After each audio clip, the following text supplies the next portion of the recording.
Hello friends, ഞാൻ നിങ്ങളോട് ഒരു ചെറിയ കാര്യം പറയാൻ വേണ്ടിയാണ് വന്നത് കേട്ടോ. ഇത് എൻ്റെ ഫസ്റ്റ് ഫ്ലൈറ്റിൻ്റെ ഒരു വ്യൂ, ഒരു പിക്ചറാണ്, ഞാൻ എടുത്ത ഒരു വീഡിയോ ആണ് കേട്ടോ. അപ്പോൾ ഇത് ഞാൻ ഇപ്പോൾ എന്താ പറയാമെന്ന് വിചാരിച്ചാൽ, നമ്മൾ ഒരുപാട് ആഗ്രഹിക്കുന്ന കാര്യങ്ങളില്ലേ, അത് നടക്കാൻ നമുക്ക് ഭയങ്കര ബുദ്ധിമുട്ടായിരിക്കും. കാരണം അത് ലാസ്റ്റ് മൊമെൻറ്റിൽ നമുക്ക് എന്തെങ്കിലും ഒരു തടസ്സം വരും കേട്ടോ. എൻ്റെ ഈ യാത്രയും അങ്ങനെയാണ്. കാരണം ഞാനൊരു 20-25 കൊല്ലമായിട്ട് ആഗ്രഹിക്കുന്ന കാര്യമാണ് ഫ്ലൈറ്റിൽ പോകണം.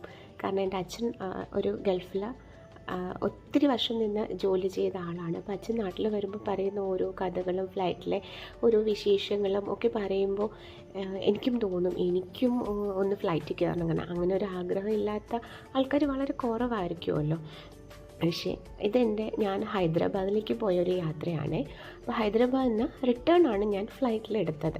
അപ്പോൾ ഞങ്ങൾ ഫാമിലി എല്ലാവരുമായിട്ട് പോയൊരു ട്രിപ്പായിരുന്നു. അപ്പോൾ ഞങ്ങൾക്ക് 2 ഫ്ലൈറ്റാണ് കിട്ടിയിട്ടുണ്ടായിരുന്നത്. അപ്പോൾ ഞാൻ ആദ്യം ആയതുകൊണ്ട് തന്നെ എനിക്കിതിൻ്റെ എന്താ പറയുക, പ്രൊസീജിയേഴ്സ് ഒന്നും അറിയത്തില്ല. അപ്പോൾ ഞങ്ങളെ ആദ്യം, അതായത് ഞാനും എൻ്റെ കുഞ്ഞുങ്ങളും, അപ്പോൾ ഞങ്ങളെ ആദ്യം ഫ്ലൈറ്റിൽ കയറ്റി വിട്ടിട്ട് പിന്നെ അവർ കയറാം എന്നുള്ള രീതിക്കുള്ള എല്ലാ കാര്യങ്ങളും ഞങ്ങൾ പ്ലാൻ ചെയ്തു. എല്ലാം ടിക്കറ്റെല്ലാം ഓക്കെ ആക്കി. പക്ഷേ ലാസ്റ്റ് മൊമെൻറ്റിൽ അറിയുന്നത് എൻ്റെ ഫ്ലൈറ്റ് ഡിലേ ആണ്. ഡിലേ എന്ന് വെച്ചാൽ ഈവനിങ് ഇപ്പോൾ 17th ഒരു ഡേറ്റ് ആണെങ്കിൽ 8 മണിക്ക് പോകേണ്ട ഫ്ലൈറ്റ് പോകുന്നത് എന്താ പറയുക 18th 2 o'clock മോർണിംഗ്.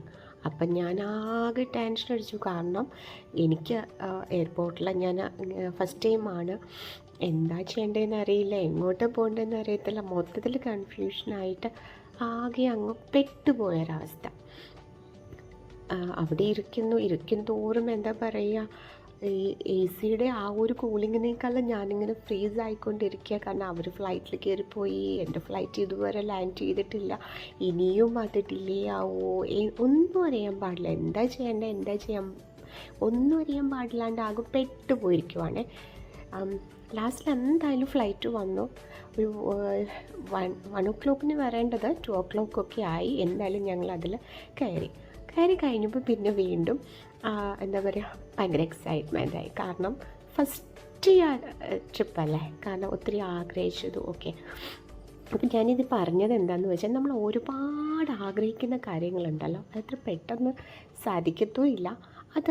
അതങ്ങോട്ട് സാധിക്കും. ഇപ്പം അത് നടക്കുമെന്ന് തോന്നുന്ന ആ ഒരു മൊമെൻറ്റിലുണ്ടല്ലോ, നമുക്ക് എന്തെങ്കിലും ഒരു ടെൻഷൻ ഉണ്ടായിരിക്കും. ഈ ചിലരുടെ ഹൗസ് വാമിംഗ് ഒക്കെ കേട്ടിട്ടില്ലേ, അതുപോലെ. അപ്പോൾ അതേ ഉള്ളൂ. Thank you, by.